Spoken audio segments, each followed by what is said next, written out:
Peter, those who would have a classical belief in theism, so-called perfect being theology, would point to omniscience, God knowing everything, as one of the core attributes that God must have in order to be God, that there be nothing greater than such a being. To you, what does it mean for God to be omniscient? I think it's fairly easy to say what omniscience means, which is not to say that there aren't philosophical problems about whether God has the attribute of omniscience. Omniscience is simply that for every truth, God knows that truth. Of course, neither God nor anybody else can know something that's false. Knowledge implies truth. But for most of us, there are true things we don't know, but not for God. If it's true, He knows it. That's omniscience. Of course, there remains room for disagreement about what the class of truths is. Yeah.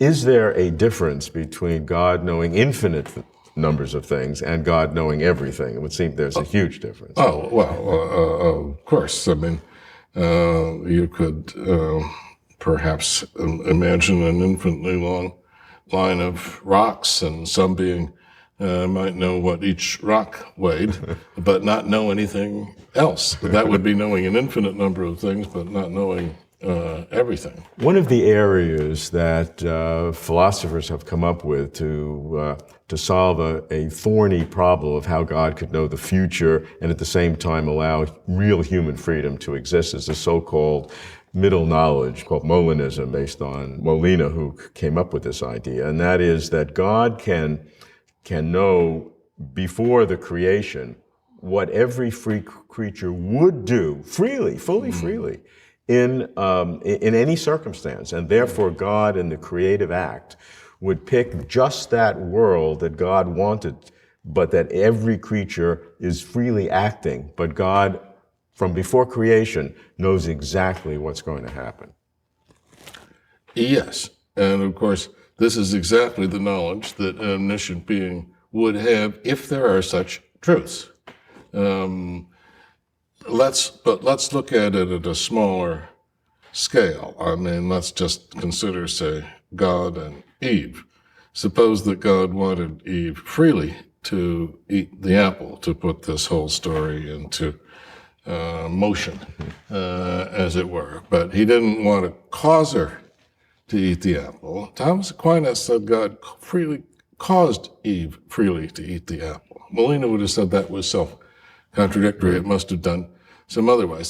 But God looks at Eve and the apple, and He sees that there are these true counterfactual conditionals about what she would freely do in certain circumstances. One of them perhaps is if she's exactly at this angle from the tree and the clouds look that way and so on. There will be some conditions under which she will freely choose to eat the apple. So He simply ensures that she's in those conditions, and then she freely eats the apple. He didn't force her to. She did it freely.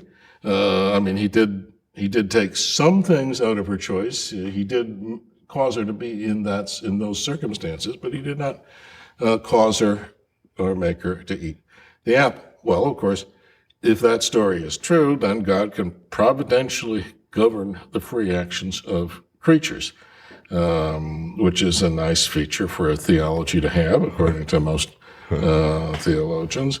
But of course, it does depend on God having this kind of knowledge. I won't go into why it's called middle knowledge, but it is what middle knowledge is knowledge of counterfactual conditionals about the free actions of creatures. That is knowing what this creature would do freely in those circumstances if the creature were in those circumstances. And of course, if God is omniscient and there are such truths, then of course that omniscient God will know such truths. And therefore God could utilize that to create a world precisely, exactly 100% sure of what God wants. Exactly, without interfering with free will. Right. Now both Aquinas and Molina believed that there were true counterfactuals about what, for any circumstance what a creature with free will would do if faced with a certain choice in that particular circumstance. It's just that Aquinas thought God decreed the truth of these counterfactuals. He said, let it be the case that if a creature were in this circumstance, that creature would freely do so and so. And Molina thought, no, it's not possible to decree those, because then you could decree that both the counterfactual decree that the creature was in those circumstances and thus decree what the creature would freely do, which is contradictory. And Aquinas, well, having lived many years before, he couldn't reply, but he would have replied, not so. God can freely decree. That's just, he freely, he decrees everything, including what creatures freely do. Molina said that's impossible. Many years later, the Jesuits and the Dominicans got in a terrible fight. The Pope had to order them to stop accusing each other of heresy on this matter. But they agreed that there were these true counterfactuals of creaturely freedom. And of course, God, being omniscient, knew them. That is, Molina just said, well, God just finds himself with these. You know, in each possible world, there are different ones because they're contingent propositions. God, but of course, being omniscient, he knows which ones in the actual world are true. Another possibility, of course, and it's certainly the one I favor, is that an omniscient being doesn't know these truths because there are no such truths to be known. There are no truths about what a free being would do if offered a free choice between two alternatives in circumstances that are never going to arise. And why is there not a truth of now of that matter?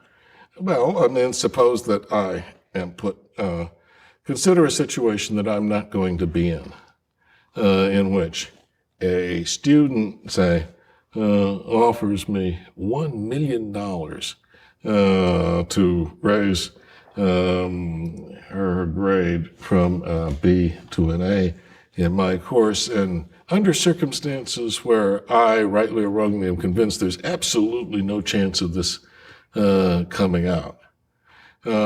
Suppose that in that circumstance, I would have a free choice that is, and free will is incompatible with both. Everybody here is assuming that free will is incompatible with causal determinism. So it must be an undetermined choice. What would I do in those circumstances if it was a free choice? Why does there have to be any truth about what I would do? If it's true that what I would do is freely accept the bribe, then it must be that somehow a circumstance in which I'm offered the bribe and accept it is in some way closer to reality than one in which I'm offered the bribe and don't accept it. At least that's how I'd understand counterfactual conditionals. But if it's just undetermined, if the antecedent, if my being in those circumstances and the offer, those are the same, and then there's simply an indeterministic fork in the world, how can one fork be closer to reality than the other fork? Sometimes people call this the grounding problem in this area, or at least this is my own statement of what people call the grounding problem. There's just no basis in reality for the truth of one of those counterfactual conditionals. And therefore, it doesn't impinge on God's omniscience not to know that these so-called counterfactuals of freedom of middle knowledge. Right, because according to the standard logic of counterfactuals that we have for David Lewis, the counterfactual, if I were freely offered the bribe, I would take it. And if I were offered the bribe, I would freely take it. And if I were offered the bribe, I would freely reject it, are both false. They can both be false. God, being omniscient, knows that. He knows that each one of them is false. He knows that also that one of them would be true if the antecedent were true, if those circumstances actually arose, but neither of them has the property of being the one that would be true. He knows that. He knows everything there is to know in this circumstance. So this is perhaps unlike what some people, including myself, would say about God in the future, where there is something to know and God can't know it. This is a much more comfortable situation for me, and God's omniscience is not threatened simply because there's no such thing for him to know.